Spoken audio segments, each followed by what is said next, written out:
Coffee Chats with Dan and Jes. Good morning. Good morning. We're trying to get back to it. The holidays were a whole thing, and getting the business together and 2026 started. Kids together, May, right? yeah, kids together, everything. Like, it's sometimes hard to keep up with video. Or I see why some people who do like family vlogging or homestead vlogging have like a filming day a week, Yeah. you know? I don't know if we had have that in us. we had filmed a couple that were like 45 minutes long. And for some reason, CapCut, hi CapCut, nice to see you, would not upload it. So the last couple that I have posted are like literally uncut, raw, whole shot. I hadn't edited anything, so this one I plan to edit. So I've been watching a bunch of these bushcraft shows, and I'm like experimenting out in the forest. But I'm like, the patience it would take to do all these shots while you're building something, I'm like, I don't know if I have that in me. yeah. But maybe they have like really nice cameras. Well, I did recently see something about like a camera you can put around your neck. So it's like a Okay. like a necklace, almost Yeah. like GoPro situations, but like obviously not GoPro. They're cheaper. Right. And I've seen some people have like these little drone things and stuff that apparently are rather affordable. So we'll have to see as time goes on. We just took a camera to the. We just need to little have more toy than saucer. 60 followers on our YouTube. The TikTok's growing quite well. We're doing Canuary right now. 26 followers Huh? on YouTube. Do we? Yeah, I thought we had 60. 126. Wow, look at that. Okay, well. Which coming from Mrs. 97,000. Well, no, it is and we got to think about 97,000. That's been built over 5. Let's see, Layla wasn't even born yet, so 6 years. And I was at But you got, 95 when I. 10,000 like overnight, right? Yeah, when I met you, I was at 95, so it's been a slow climb for the last 3 years of building. Yeah. And I know people go through that, but I would say our homestead page on TikTok is starting to grow. And it's kind of nice to have a different niche than just my business followers, Yeah. because like you want to kind of get to a different algorithm, a different market, a different everything to kind of help both sides, right? Like to help the homestead side, to help it could even help the HBC side eventually, all of that. So it is kind of nice. We've been doing Canuary, which that's in the month of January, you can something every day.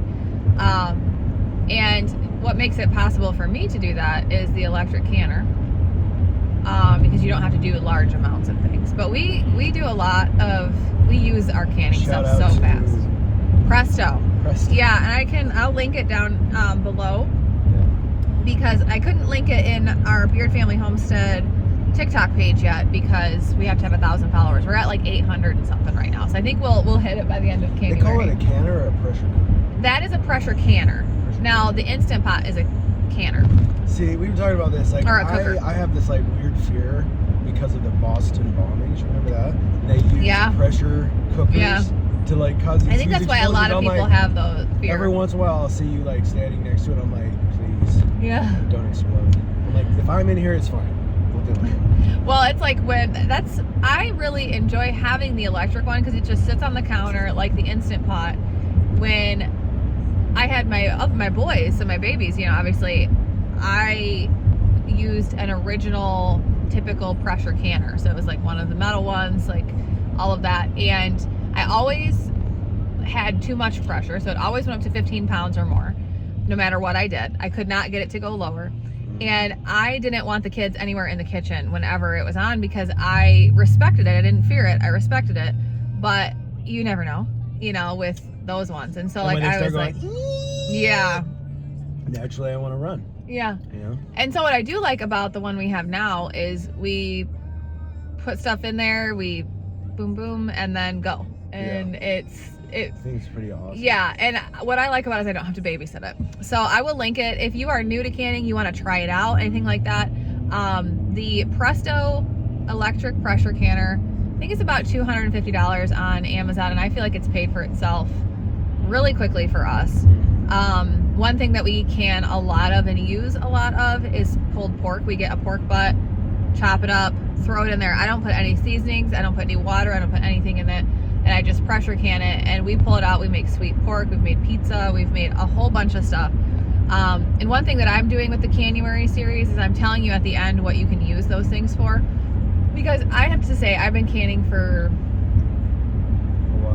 16, 17 years, and I will see recipes for things. People are canning everything in the world, but then they don't tell you how to use it. What's the weirdest thing you've seen someone can? Brussels sprouts. That's weird to you? I feel like canning Brussels sprouts is weird and disgusting. I think you just don't like Brussels sprouts. I like Brussels sprouts. Okay. I don't like soggy Brussels sprouts.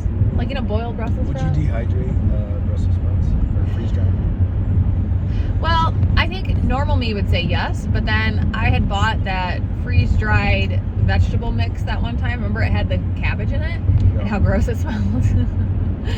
I gotta say, before I met you, watching people can meat and like put it on the shelf, I was like, okay, that's I'd have to be starving. But then actually using it, like, it's delicious. Yeah. Like, honestly. And what I like is that you can take a cut of meat that would normally be really tough, and it tenderizes it. Yeah, you can season it any way you want. Mm-hmm. Or not season it, so that way you can season it when you get it out. What's the shelf life for like meat? So, typically, according to the government people, they say canning is good for a year. But people who have been canning for 2 years. People who've been canning for a long time say as long as the seal is good, then you're good. Like somebody said recently on a canning page, I saw that she found chicken that somehow got pushed to the back. Yeah. That was from 5 years ago, and she opened it to use it, and she said it was like she canned it yesterday. And I've had stuff that I've like left canned and did it 2-3 years later, and it was still good. Canning honestly saved me when my ex-husband went into the military. He didn't get paid for like 2 months, and it's like somehow the way that happened, and I obviously still had to pay our bills. And so I had just enough to pay our bills, but that was it. And so I had been canning that whole summer before, and I would spend like $20 to get a couple of things like pasta or whatever, and I used all my canned goods. I literally went through my entire canning shelf in those 2 months. Yeah, you're a success story of canning. Look at that. I love when they just leave a single Yeah, me too. But anyways, that's what we're doing we're doing it on TikTok. I'm trying to post it on YouTube and on Instagram as well. The Canuary videos are really taking off because I think we're in a phase interested. where people are like we've been talking a lot about how long, things last. Like I know water personally, like I used to do the big 50-gallon drums, and I'd put a little bit of bleach in there, and I actually drank water from a year. Can you do that, or can you also do iodine? Yeah, I think there's multiple ways, but the bleach definitely, it didn't have the taste. Like I didn't get sick. Like it was. That's I know awesome. water can last up to a year. Yeah. Well, you can can water too. You can. Yeah, you can can water to make shelf-stable water. Like as the people say, like don't ever have empty canning jars. Like always, Yeah. I have empty canning jars because we go through them so fast. Like I feel like if I could dedicate an entire week and I had a budget of like $500 or something, I could probably stack our canning shelves really well. But that's the one thing about the electric pressure canner that's really nice is you don't have to spend all day doing it. Have you seen how much it like costs energy-wise? It hasn't changed our bill. Really? Yeah. Even running the freeze dryer doesn't change our bill, which I think is really interesting.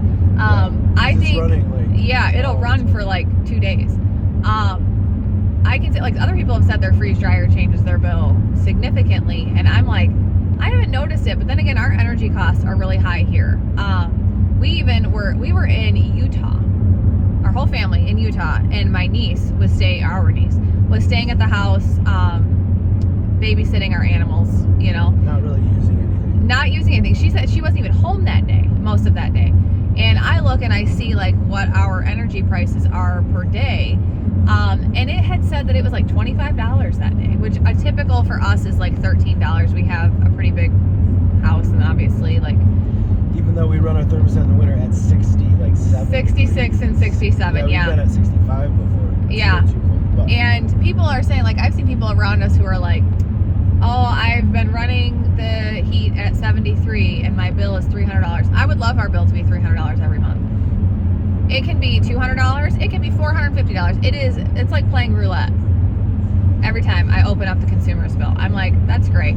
I am the person that's walking around turning the TV off, turning every single light off, constantly. Like, Ezra, turn off your computer, and he looks at me like I'm insane, and I'm like, turn it off. Like, unplug your phone charger if you're not using it. But it does. It all adds up. But I can say the freeze dryer, I haven't seen much of a difference. You know. That's cool.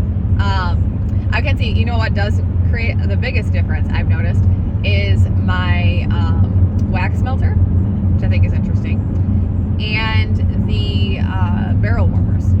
Yeah. Those seem to create quite the energy drain. Things, yeah, those create quite the energy drain. Yeah, like the freeze dryer and the canner stuff, they might run at, you know, it's a lower power, but yeah, all the day, those things are like pretty high water drain. Yeah. So how are you doing, my love? Let's update everybody on how everything's going. So a lot of people know that you were having arrhythmias.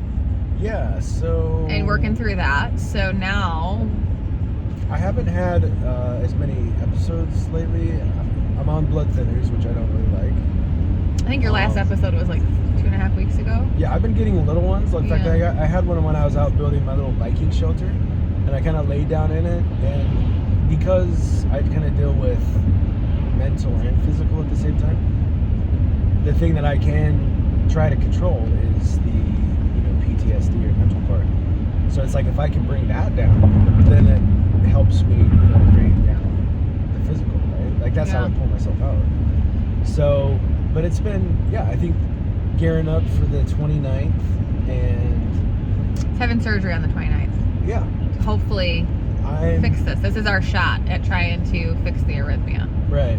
I've gone through all of the different things. If I don't want to do it, I feel fine. I can work through this, blah, blah, blah. Like I'm thing is like sometimes Jess, she talks about my stuff like I'm this frail old man. And it's like, no, I'm outside I don't view that he's that way. I want to be clear. Like chopping down trees by hand and sawing things and trying to be very physical, which I guess sometimes I push myself, but that mentally makes me feel better. Yeah. I just am want somebody to that make sure understands. that physically I'm ready for the surgery and everything. See, I'm somebody that understands having the physical limitations, and I will be completely honest. I had Social Security disability for 7 years, and I finally came to the point where I didn't need it anymore. And they reevaluate you every so often, and I think I got reevaluated at 7 years, and I straight up told the people I didn't need it anymore. And the reason I didn't need it anymore was I found a way, even though my limitations were the same with my back and my hearing, and honestly I probably had more than I did when I first got the disability. I had figured out a way to work with it, and that was what I had told the judge back when they were trying to decide if they were going to give it to me. I was like, I just need time to figure out my life. You know, I was very young at the time. I'm still young, but I was very, very young at the time. And so she gave it to me, and I can say that like if I had to work a typical job, I would probably have a very difficult time. But I understand what it's like to have a back that's messed up and a neck that like you can't turn your head sometimes, and like to feel those arrhythmias in your chest. I deal off and on. I get them still, but like I don't have them anywhere near as often as I used to. But I understand how